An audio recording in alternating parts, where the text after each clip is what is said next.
Welcome in to the Fun Astrology Podcast for Friday the 13th, A, the peak of the moon wobble B, and everything has changed and shifted in our country since the beginning of the week C. So that's what I'd like to address today. We have some moderate astrology in the sky for this weekend, but I really wanted to spend the bulk of today focusing on these current events. Not from a political perspective, that's yours to parse out. This is going to be astrological. So for what? The last several months at least, we've been talking about this great pyramid in the chart. We've been showing it on YouTube. We started the Wednesday episodes showing it for each rising sign so that you can see where it's going to play out in the real estate of your own chart. And I hope you're enjoying that. We've had some good comments about it. Thank you for that. So let's review the parts again of the Great Pyramid in the context of what's going on around us in the world now. Pluto, the slowest orbit around the sun. The last time Pluto was where it is now was the late 1700s. 2 revolutionary wars on 2 continents. Both of those revolutions stemmed from protests over tyrannical rule by oppressive dictatorial elite rulers. Neptune, the second slowest orbit. Last time it was where it is now was 1861, the start of the U.S. Civil War, a fight over, primarily, secession and slavery. Uranus, the third slowest orbit.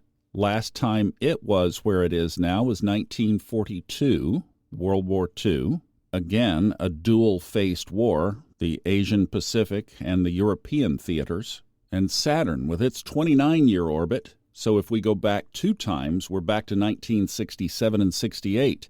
The campus protests against the Vietnam War, riots, 2 assassinations, Martin Luther King and Robert F. Kennedy, Jr. We know that these 4 planets, these 4 positions of what I just mentioned happened the last time they were where they are, individually, are locked together for all of this year and next.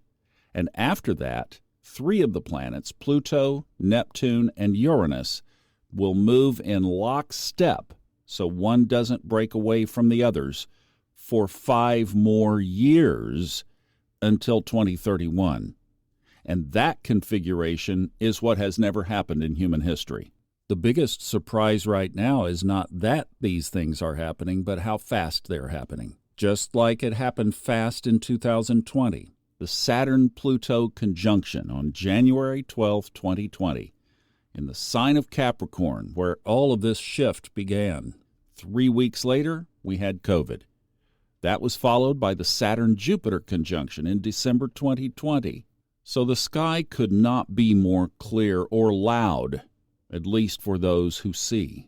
I wanted to look out to 2032, take a longer look out, like what's out after? Okay, so if the Great Pyramid moves in lockstep until 2031, what happens then? Well, Pluto is still in Aquarius. It'll be in about the middle. But around 2032, it is joined by none other than Jupiter, expansion of the revolutions, whatever sort they may be at that time. Technology, for sure. Neptune is still in Aries, also about halfway through. Saturn and Uranus are together in Gemini. That puts them in a trine to Pluto's Aquarius. So with that, obviously, technological explosion continuing, especially around all forms of transportation and communication, things of Gemini. Maybe that's when we finally make it to Mars by then. Okay, let's take one more year, 2033, Saturn and Uranus, then move into Cancer together. So there's your focus on rebuilding the homeland, whatever homeland yours may be. Could be more challenges around security, even stability.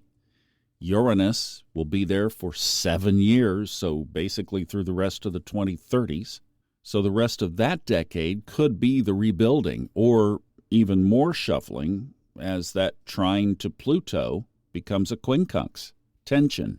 Jupiter, then, 2033, will be in Pisces, a spiritual focus, but also perhaps constraints and imprisonments and restraints.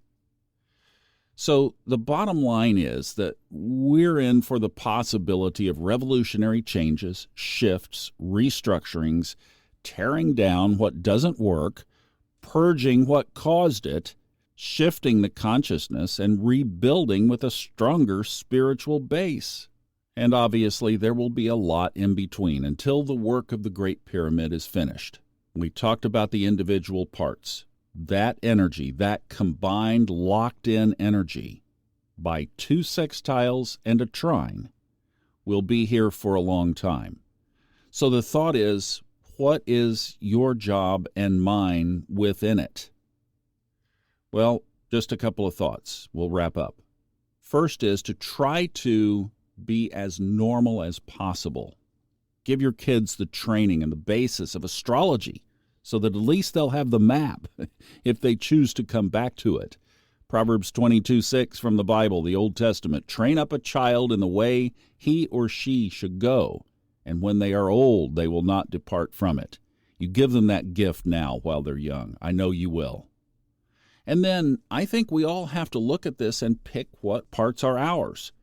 In other words, for some, you might be on the fighting front, a warrior in the new era, AIRA.